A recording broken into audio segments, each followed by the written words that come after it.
Likutei Sichos, Chelik Chavdalit, volume 24, the first Sicha for Parsha Shoftim. This Sicha is about the mitzvah of appointing of a king, a Jewish king, what it's all about, and also a directive, a lesson that we can learn from this that applies specifically to our times, and that which is brought in the Mishnah and the Rebbe encouraged very strongly, namely, Asei L'cha Rav, that one should appoint a Rav for oneself. By the way, incidentally, the Sicha was said in the beginning of Shnas Hakel of Tafshin Yud Gimel, which is 1952. Just a few things to familiarize ourselves with before we get into the Sicha. Number one, Shmuel HaNavi, the prophet Shmuel, is the one who appointed the first Jewish king ever, that is Shaul HaMelech, and later the first king of the dynasty of David HaMelech, that is, he appointed David HaMelech himself. In reference to Shaul HaMelech, there's an expression that the Navi says in Shmuel, that describing what happened to Shaul after he was appointed king, that he started to prophesize, and then it says, quote, he was Meshich Moy L'maylo. Literally, he was like a head above. He stood taller than everyone else, which not only means physically, but of course it means more so spiritually, that he became a different person, much higher and elevated than everyone else. There's a sefer that's going to be quoted in this Sicha, a sefer Chassidus, a very famous one, and that is the Chassidus book from the Tzemach Tzedek, the third Lubavitcher Rebbe, Derech Mitzvah. Now, what is this Chassidus book about? Well, it covers many of the main mitzvahs in the Torah, many of the positive or negative commandments in the Torah. It goes through them, explaining them both on a Nigla level, what we call the reveal part of the Torah, and then later goes into the esoterics, it goes into the Kabbalah and the Chassidus of it. One more final thing. In the year of Hakel, when the king had to read for all the people, that was really the whole performance of Hakel, was that everybody gathered together, and the king, the Jewish king, read for everyone from the Torah. What did he read? Primarily, he read the Psukim, the verses of Shema, and of the second paragraph that we read in Shema, of Ahoya Im Shemoya. So let's get into the Sikha. In our Parsha, chapter 17, verse 15, it says, talks about the mitzvah of Minui Melech. It says, Soim Tosim Alecha Melech. You should certainly place upon you a king. You have to appoint a king. But of course, it's known the famous question, when you look into Shmuel Aleph, you look into Shmuel Aleph Perek Ches, chapter 8, and you see what happens when the people came and asked for a king. Shmuel was very, very unhappy, very displeased with them. In fact, after he davened to Hashem, Hashem said to him, indeed, it's not you that they're rejecting, it's ki oisi moasu, they're rejecting me. However, still Hashem said to him, go ahead, appoint a king, and he directed him how to do it. So it would seem, what is the reason? It seems so odd that Shmuel became upset with them. Here they are, they want to fulfill a mitzvah. This is a mitzvah which they were commanded to fulfill when they enter Eretz Yisrael. And now as they're settling down, and they're finally at that point, and they want to do the mitzvah. You know, there were 3 mitzvahs that they were commanded to fulfill when they enter Eretz Yisrael and settle it. 1, to appoint a king. 2, to eradicate the descendants of Amalek. And 3, to build a Beis HaMikdash. So here they want to go through and set this all into motion. What's so wrong with this? Why is it so bad? And on the other hand, if it is so bad, and in fact Hashem tells us, Shmuel, that really it's a total rejection, not of him, but of Hashem, because he was the leader, so thought maybe it's not something personal, says Hashem, it's against me, then why did Hashem say to go ahead with it? So in Chassidus, in Derech Mitzvah, the Rebbe, the Tzemach Tzedek, explains that the objective of appointing a king is twofold. There are 2 reasons for appointing a king. One is a very basic reason, which is, based on the words in the Mishnah in Pirkei Avos, chapter 3, Mishnah 2, which says that ilmole meira, if not for the fear of authority, if not for the fear of the kingship, then ish esreu chayim beloy, one would swallow the other alive. Meaning, simply speaking, that the king is the person that will rule the country, he will govern the country, lead basically and keep law and order, that even though the people, they do know that you have to behave in a law, in a manner, in a law and order manner. However, too often, sometimes people, even though they have that knowledge, they have a base, they know what's right and wrong, they have a certain sense of morals and ethics. However, sometimes because of temptation, because of impulse, they're inclined to, unfortunately, slip in it, and therefore you need an authority. That's one reason to have a king.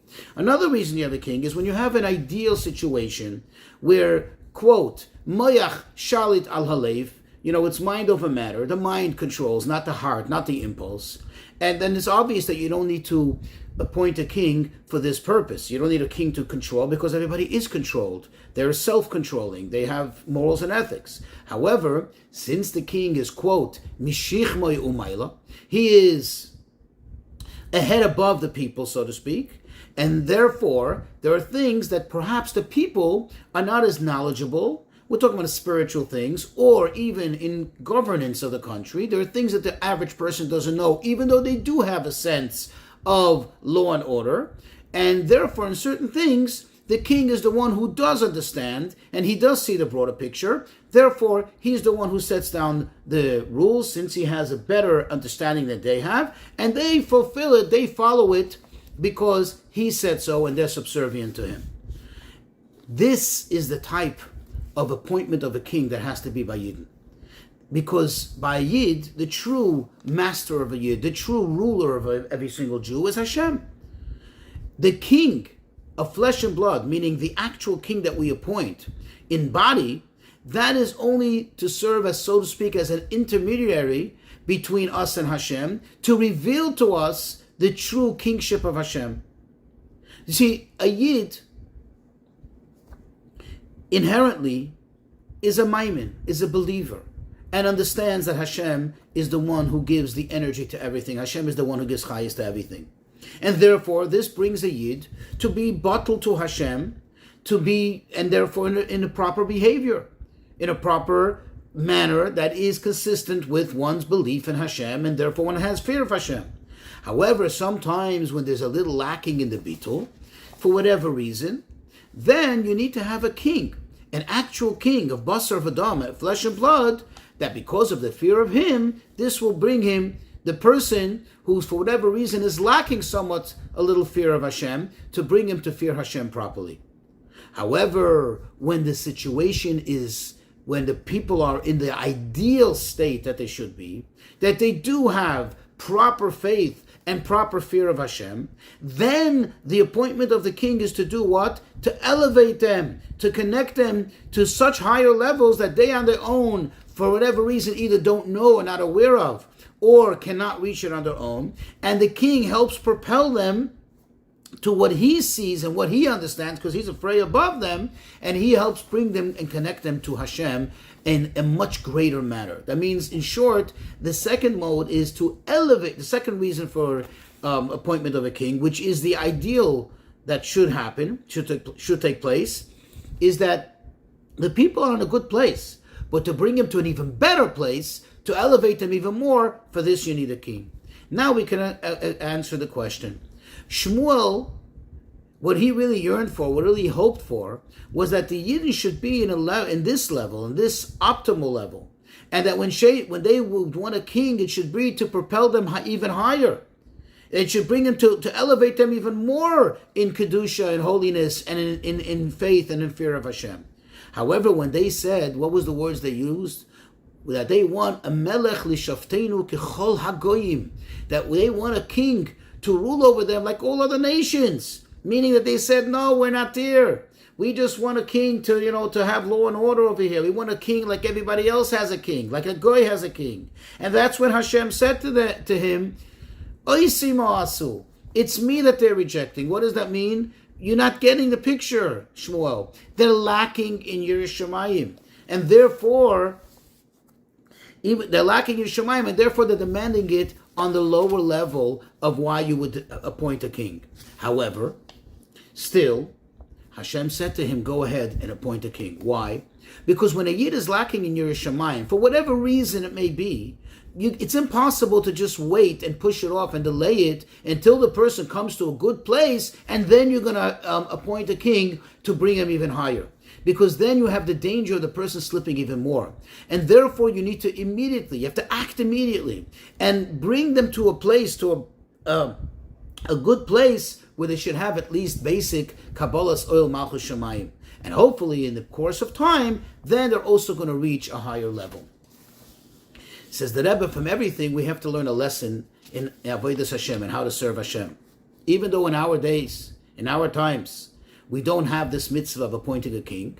However, the Chazal tell us in the Gemara that man malki rabbana, who are the kings, so to speak, today, those are the rabbis, the spiritual leaders. And just like, again, just like there's a mitzvah to appoint a king, one has a mitzvah, like the Mishnah says, asei lecho rav, that one has to appoint a rabbi, a mentor for oneself. What is the lesson, says the Rebbe? There are those who think, for the little things, for the basic observances or basic behavior, I don't need a rav, I don't need a guide, I don't need a mentor. That I can make my own decisions, I can help myself. And maybe for the lofty things, to reach high levels, that's why I need a rav. Says the Mishnah, no. Asay l'cho rav, the Mishnah is speaking to everyone. Those on a high level, those on a low level. Those on a low level. Because there are people that think, this Mishnah only applies to go to loftier levels. Perhaps, says the Rebbe, what happens in the meantime? The person, if he would look at himself honestly and objectively, he would see that he's still in the very lowly state that he's been. And he hasn't moved, he hasn't budged from there. Certainly not higher, if anything has gone lower. But still he thinks in his mind, to go to a Rav for these things, I'll wait until, I'll get, so to speak, self-motivated and I'll be elevated to a higher level. Then I'll go to a Rav for even loftier and higher achievements. Says the Hayra, says the lesson that comes from this mitzvah, no. The appointment of the king has to be for everything. If you're on a higher level, of course, then you appoint a king to go even higher. But if you're not, then you have to appoint a king, and in this case, you have to appoint a Rav, regardless of what your state is. In fact, if you're in a lowly state, then it's an emergency that you have to act immediately and appoint a Rav. However, there are those who argue, says the Rebbe, that I can't find the proper mentor, the proper Rav. Says the Rebbe, you have to know that is, unfortunately, that's coming from one of the schemes of the Yetzer Hara, trying to convince the person to do something which is not in their best interest. Because it's impossible, says the Rebbe, that in reality, there, amongst all the Jews that exist in real time, that there shouldn't be one Yid, that one Jew that has a little more Yiras Shamayim than you, that has a little more awareness than you, and that can serve as your mentor and help you find. And if you're going to put in the effort, says the Rebbe, Yogaita umatzasa, you will certainly, if you put in the effort, Yogaita umatzasa, you will certainly find. And what's this rabbi going to teach you? Just like the king, as he would read on Hakel, he'll teach you the Shema, he'll teach you the V'haya im Shemaya. He'll read it to you, so to speak, as a king. What does teaching the Shema mean? Well, that means he will give you a direction in Kabbalah's Oil Malchus Shamayim and how to, literally translated, accept the yoke of heaven, meaning how to have true fear and subservience of God.